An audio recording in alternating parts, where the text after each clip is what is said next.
ರಾಜ್ಯದಲ್ಲಿ ಸಿಎಂ ಕುರ್ಚಿ ಜಟಾಪಟಿ ನಡೀತಾ ಇದೆ. ಇವೆಲ್ಲದರ ನಡುವೆ ರಾಜ್ಯದಲ್ಲಿ ದಲಿತ ಸಿಎಂ ಮಾಡಬೇಕು ಎನ್ನುವಂಥ ಕೂಗು ಕೂಡ ಕೇಳಿ ಬರ್ತಾ ಇದೆ. ಇದೀಗ ದಲಿತರ ಓಟ್ ಪಡೆದು ಕಾಂಗ್ರೆಸ್ ಮೋಸ ಮಾಡ್ತಿದೆ. ಎಂ ಕೃಷ್ಣ ವೇಳೆ ಖರ್ಗೆ ಅವರು ಪಕ್ಷವನ್ನು ಅಧಿಕಾರಕ್ಕೆ ತಂದರು. ಆದರೆ ಮಲ್ಲಿಕಾರ್ಜುನ್ ಖರ್ಗೆ ಅವರನ್ನು ಹೊರಗಿಟ್ಟು ಬೇರೆಯವರನ್ನು ಮುಖ್ಯಮಂತ್ರಿ ಮಾಡಿದರು. ಖರ್ಗೆ ಅವರಿಗೆ ಅವಕಾಶವನ್ನು ಕೊಡಲಿಲ್ಲ. ಹೀಗಂತ ಕಲಬುರಗಿಯಲ್ಲಿ ಮಾಜಿ ಸಚಿವ ಬಿಜೆಪಿ ನಾಯಕ ಎನ್ ಮಹೇಶ್ ಹೇಳಿಕೆ ಕೊಟ್ಟಿದ್ದಾರೆ. 75 ವರ್ಷದಿಂದ ದಲಿತರ ಓಟನ್ನು ಪಡೆದು ಕಾಂಗ್ರೆಸ್ ಮೋಸ ಮಾಡ್ತಿದೆ. ಸಿದ್ದರಾಮಯ್ಯ ಅವರು ಇತ್ತೀಚೆಗೆ ಬಂದು ಕಾಂಗ್ರೆಸ್ಗೆ ಓಟ್ ಹಾಕಿಸ್ತವ್ರೆ. ಎಂ ಕೃಷ್ಣ ವೇಳೆ ಖರ್ಗೆ ಅವರು ಪಕ್ಷವನ್ನು ಅಧಿಕಾರಕ್ಕೆ ತಂದಿದ್ದರು.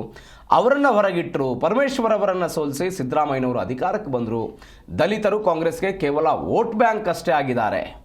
ಹೀಗಂತ ಎನ್ ಮಹೇಶ್ ಹೇಳಿಕೆ ಕೊಟ್ಟಿದ್ದಾರೆ.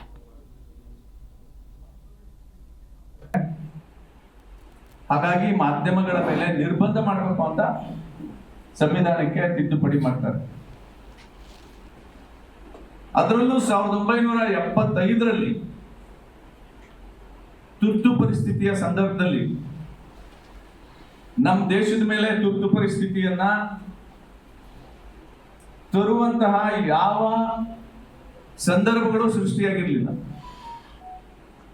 ಸಂದರ್ಭ ಏನು?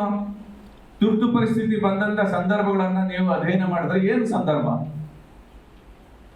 1971 ಲೋಕಸಭಾ ಚುನಾವಣೆ ನಡೆಯುತ್ತೆ. ಶ್ರೀಮತಿ ಇಂದಿರಾ ಗಾಂಧಿ ಅವರು ರಾಯಬರೇಲಿನಲ್ಲಿ ಸ್ಪರ್ಧೆ ಮಾಡಿ ಗೆಲ್ತಾರೆ. ಅವ್ರ ವಿರುದ್ಧ ಸ್ಪರ್ಧೆ ಮಾಡಿದಂತಹ ರಾಜನಾರಾಯಣ್ ಅವರು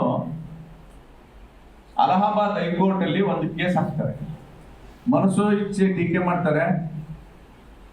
ಹಾಗಾಗಿ ಮಾಧ್ಯಮಗಳ ಮೇಲೆ ನಿರ್ಬಂಧ ಮಾಡಬೇಕು ಅಂತ ಸಂವಿಧಾನಕ್ಕೆ ತಿದ್ದುಪಡಿ ಮಾಡ್ತಾರೆ.